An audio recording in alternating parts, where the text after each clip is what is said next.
Okay, I'm at the entrance to Bill's Cave in Washington. Oops, see if I can get my gimbal to hold still. There we go. So here's the entrance to Bill's Cave. The entrance is a bit tight. After that, I think it opens up a bit.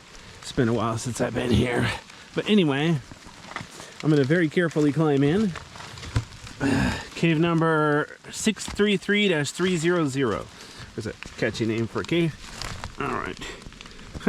It's a bit slippery at the entrance. Oh, 8. Oh, come on. Why isn't my gimbal? Darn it. I'm trying to get my gimbal to point forward. All right, there we go. Arrgh. Anyway. Let's see if there are any bats in here. Wow. See? Away from the entrance. It's nice and dry. Too easy.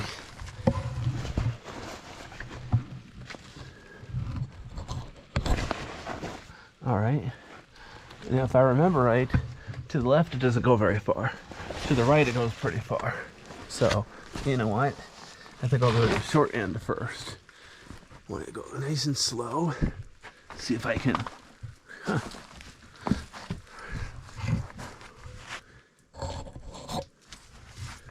Okay, but if I see any bats, I'll have to lower my light. So, I think this time of year they're starting to hibernate. If I wake them up from hibernation, they die of dehydration. Whoa, check this out. Oh, come on, pan up. Strange place for a slug. Wonder how the heck he got up there, or why. Wow, okay, so here we go. Here's the entrance to Bill's Cave. No, I don't know who's Bill. Dollar Bill. Anyway, oh wow. Check this out. Got a mushroom going in here. There's a place near here that buys mushrooms. Maybe I should take it with me. Just kidding. Try to observe zero trace, especially in a cave. All right, here we go. Here's a cool little side passage, too small for humans. It's weird how the floor is really dry here, even though it obviously looks like it's been eroded by water flowing. Okay. As you can see, it gets smaller and smaller. You could probably crawl through there, but I'm not gonna bother. I'm just gonna turn around and do the other end, which, if I remember, is mostly easier. Although, like any cave, whoa, look at the size of this slug. You know, I went right past it, I didn't see it. That's Mr. Blind Man to you. Usually in Oregon, you don't see slugs like this except at the beach. Here I am in a dry cave, and this slug is huge. What the heck is he doing in a dry cave? Shouldn't he be out munching the, what's it called? You know, vegetation? Interesting. Okay, so I'm gonna put on my backpack here so it's easier to carry. Wow, this cave is nice and dry. It's raining outside, so I don't want to get all wet, so I decided, okay, I can stay home or I can go to a dry cave. Of course, this early in the year, I think most caves are dry. You know what I mean? Okay. So there's the entrance again.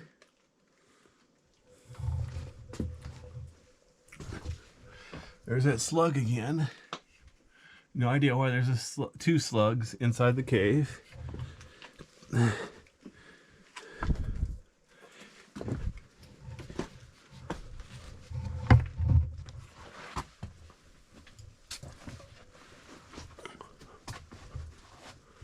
Oh yeah, I remember this.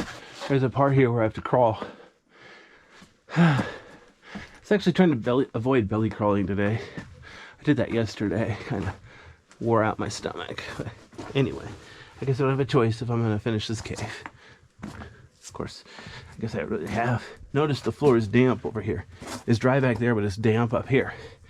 So why is this cave so uneven? Huh. Interesting.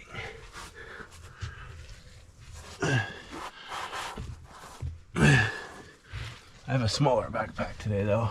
Yesterday I went caving in a harder cave, I had a much bigger backpack, so I could have bigger flashlights and stuff. But long story short, oh come on, my gimbal doesn't want to behave. Anyway, yeah, this is a smaller cave, so I brought smaller flashlights and a smaller backpack, so should be easier. Like taking a break compared to yesterday.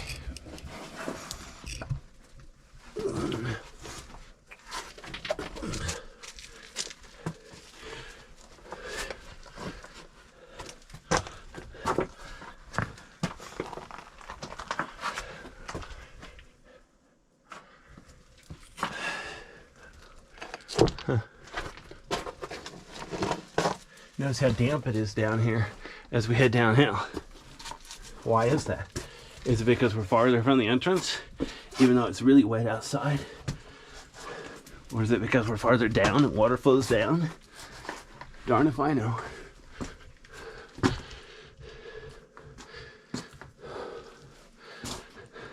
But the thing is, the rocks here on the bottom, because they're, what's it called?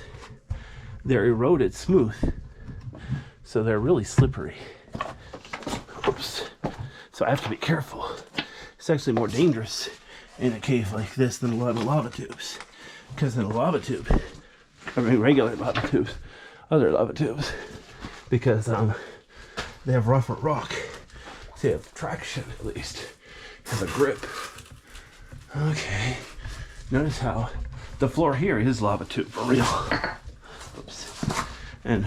But notice how smooth and slippery it is. I definitely want to be careful they don't slip and fall. That would be silly.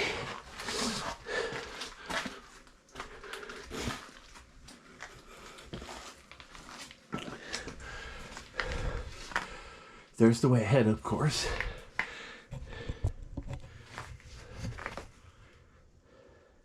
Here's a puddle. Yeah, before I look at the puddle again, oops, let me show you this. So straight ahead, look at that. There's like a gap in the rock there. And then there's like gap above the rock here, gap below the rock here. So it's like multiple two-dimensional layers. Whoa. Hang on a sec, I want to show you something funny. I think it's an illusion. Okay, see how there's a pedal there? See how there's a white thing on the left? I thought it was like crawling around, but I think it's actually string, like blowing around in a current. I could be wrong. It looks like a string, but it just seems like such a small puddle. Maybe it's some kind of a worm tube thing, because it sure seems to be moving around. The water is not moving. Weird. Okay, that's creepy.